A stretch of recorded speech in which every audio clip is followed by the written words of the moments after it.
This man never imagined that in a world where everyone had a profession, he had none. However, he had the ability to steal other people's skills. Not only could he learn them, but his power would surpass the person's own. So, even though Aruru didn't have a profession, his innate talent was far stronger than these professions and skills. If others had a skill, he could learn it. If others didn't, he could still learn it. But not long ago, Aruru knew nothing of this. At the age of 10, when most people were assigned a profession, Aruru was discovered to have no profession at all. But his heart didn't change. Aruru continued to practice sword fighting, as his mother was a renowned sword saint, and Aruru had trained with her from a young age. During this time, Aruru had grown fond of sword fighting, so even without a profession, he believed that with enough effort, he could still become strong. However, practicing alone wasn't enough, as his mother was too powerful, and Aruru couldn't learn anything new from her. Therefore, he decided to seek out peers who had the profession of swordsman. Aruru wanted to understand how powerful one could become with a profession. He learned that the initial skill for swordsman was the basic sword technique, and even those who knew nothing about swords could master them simply by acquiring this skill. Aruru was curious to try this for himself, so he challenged some of his peers to a duel. They didn't want to bully Aruru, thinking that since he had no profession, he wasn't worth taking seriously.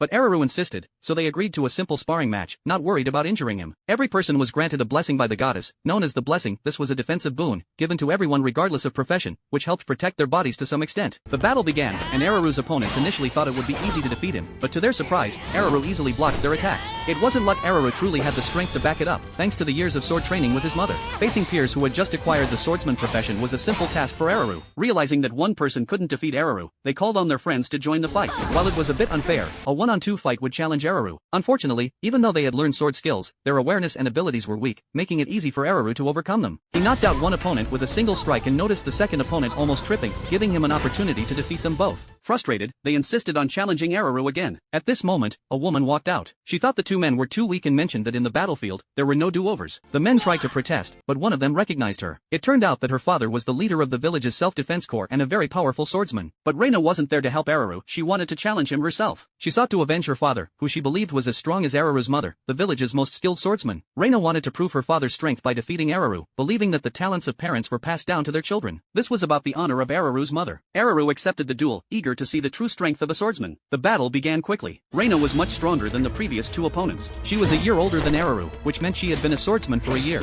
Not only that, but she had mastered the intermediate sword technique, a skill that usually took others 3 years to learn. While Aruru didn't fully understand what an intermediate skill was, he was confident he could win against Reina based on her current display of strength. However, just as Aruru saw an opening, Reina used her special skill, the double slash. This technique allowed her to deliver 2 slashes with one sword swing. Aruru didn't know the intricacies of the technique, so he only blocked one of the 2 slashes. As Reina had warned, in battle, there were no second chances, and Aruru lost the duel. But this didn't discourage him. From that point on, Aruru trained even harder. Every morning, he practiced sword fighting relentlessly. His sister was concerned about him, but his mother understood Aruru's actions. One day, she opened a box and showed Aruru's sister that inside were several broken swords. These were the swords Aruru had been practicing with since his